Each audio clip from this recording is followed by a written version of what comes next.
And then when Todd came, they told me they heard a girl's heartbeat because there was no these kind of sonograms at that time. Mm-hmm. And the doctor said to me, oh, well, I hear a very strong heartbeat. Yeah? What was that? That's a girl. There came out Todd.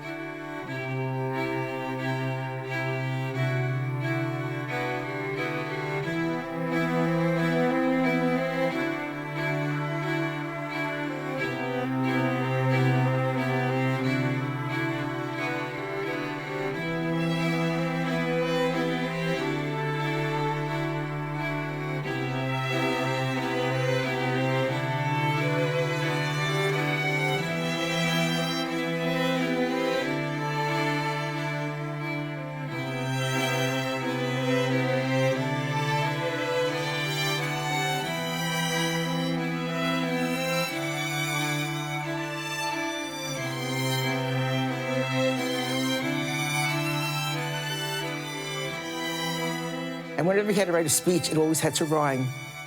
Everything had to rhyme with Todd. If you're a school teacher and you write a lesson on a blackboard, it's really, really good. That's called a chalk-off. That's right. Greatest show on turf, the running back there would have a falk-off. I was going to say, if we're having a contest, who could eat the most sausages, that would be a... Sausage off. The judges were looking for pork off. If you come to a spot in the road and you pick the right road to go down, that would be a... Fork off? A fork off, there you go. Just don't rhyme. But you realize that none of those rhyme with the jokes that we've been making. I thought we were going with walk off, talk off, and that's why I did pork off and fork off. You should actually change the I it's should pork. fork off It's it. not pork. Like walk and pork. It's a talk, caulk, chalk, Fork. and you went pork. I went pork off. Yeah. I have a very wonderful, loving relationship with my mother. She says some things sometimes where, you know, it's all under the guise of, I don't know if it's a Jewish thing or just a Naomi thing with my mom. I really didn't think of him as a comedian. I mean, because this was a natural, this was Todd. Oh, yeah, he doesn't stop talking. And he talks fast. And he was extremely anal. Like I said, he was funny, but it wasn't not even intentional sometimes. It was just funny.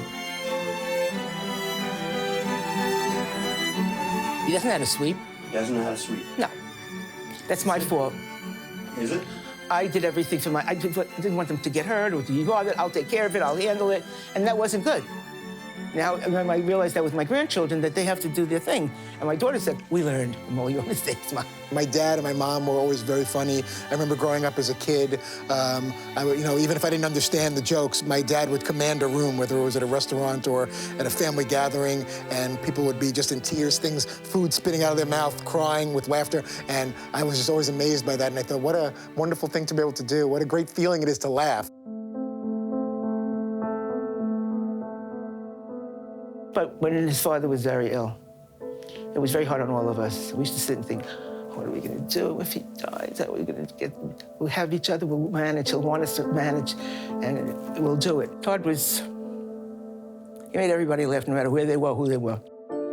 Well, it means a lot, because when my dad passed away, obviously it was a horrible time. He was dying of cancer, and this athletic, muscular, handsome, he looked a lot like James Garner, the actor, and to see him wither away like that was very difficult. And to this day, I feel a little guilty. I had a big job opportunity just a couple months after my dad passed away. He died in November of '91, and then I got a call in January of '92 to move from New York to California to help start an all-sports radio station. I'll remember that more than any humor I brought to the table to help everybody get past, including my own sadness, that she let me go and gave me some money, and I had her blessing, as hard as it was for her to see me leave the nest and to go to the opposite end of the country. And that's another reason why, if something as simple as calling my mom for a few minutes every night, that's the very, very least I can do, to pay her back for getting me going and letting me go out to LA. And of course, she's right there to give me guilt. If I miss one night of not calling her, I'll hear about it the next day anyway. One time I tried to call there, and there was no answer. I said, oh, okay, probably out. And I called again, and a few times, and nobody answered. Not one person's home, nobody's around. I said, okay, this time I'm going to leave a message. Here we are at my old house in Playa del Rey, California. I remember bringing a girl back here upstairs to that bedroom, and things are getting a little hot and heavy. All of a sudden, the answering machine goes off. Okay, I just figured it out. You didn't lock the door. Somebody came in and killed you. You're all dead. That's the only reason You never called me. And this is when you could hear a message being played and just totally destroying the mood. My mom is calling. It's 2 o'clock in the morning in Brooklyn. I don't know what time it is by you. I don't know where you are. What's going on? I think you must be dead. You know, don't be surprised if you're gonna see your face on a bunch of milk cartons tomorrow. I have the police looking for you. You don't call me anymore. What's going on? And now I'm trying to explain to this girl just when things are getting interesting. It's like, was that your mom? Well, he played that for all his friends. He said, oh my God, who was that? That's my mother. She's got me dead. And my brother, because we didn't call her back in time.